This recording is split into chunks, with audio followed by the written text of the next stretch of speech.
Hey guys, bringing you a key repair video today. We're going to show you how to repair a key on an HP 250 G6 series computer. Now we have this palm rest off because we want to show you why we're replacing a key and not the whole keyboard.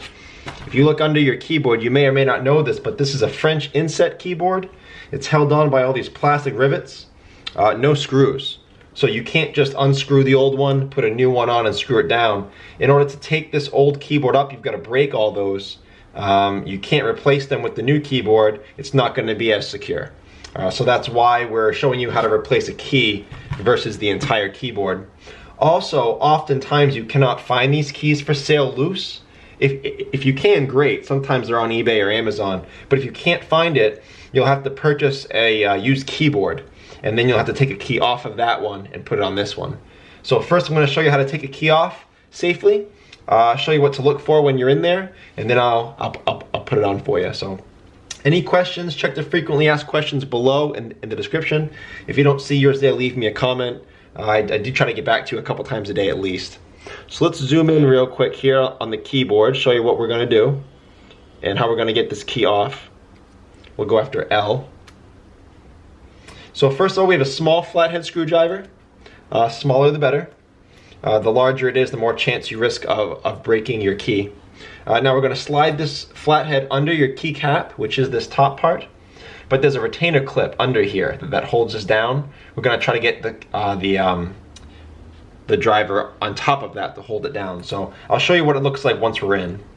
So we're going to lift up your keycap a little bit just to get our screwdriver in there. Slide it in and then pull the keycap off. There, and as you can see, my screwdriver was on top of that black retainer clip. So if you just pull that off, most likely you're going to break this. It's very flimsy plastic. It's hard to take it off without breaking it. So we're going to put your keycap aside. Now we want to deal with this retainer clip, getting it out. First of all, be careful about this rubber component in the middle. It bounces up and down. That's only held on by glue. Very difficult to get that back on if it gets ripped off, so try not to rip that off. Now, the retainer clip is made up of two parts. The inner part sits inside of the outer part, and it's held in by a pin there and a pin there that sits inside the outer clip. So if that comes apart, you can get those back together if it's not broken. And most retainer clips will look like this. They'll have two metal pins toward the top corners, two metal pins toward the bottom corners. Some keyboards will have one metal pin on one of the sides, but most have four near all four corners.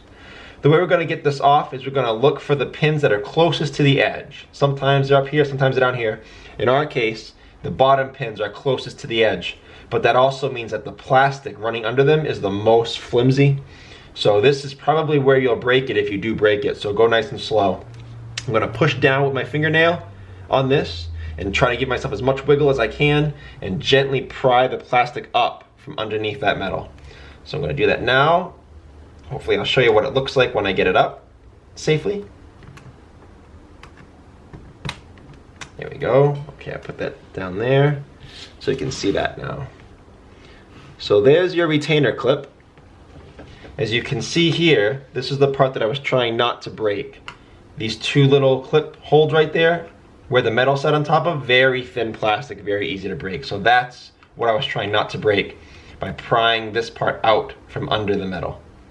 So that's how you would take it off. Now to put it back on, it's a little more simple. We're gonna put the top on first, reverse of what we just did. And eyeball it, get that sitting in there as well as you can up top, get those two pins secure. That may take a little while, I do this a lot so it's kind of easy for me, but get those sitting in there, get this thing lined up right, and then just push these two corners down. Just like that, it snaps in. Then you take your keycap, put it on top, eyeball it again, get it kind of centered, and then press. And as long as you get it, everything lined up and everything in there right, it's good. So that's how you would salvage a key safely. That's how you would install it safely. Again, any questions, leave them down bottom. If you want to see how to do a larger key, let me know. I'm sorry, not let me know. I'll have the link in the description down below on the video showing you how to do the larger key. But thank you for watching. If this was helpful, please like and share. And please subscribe if you enjoy do-it-yourself computer work. Thank you for watching.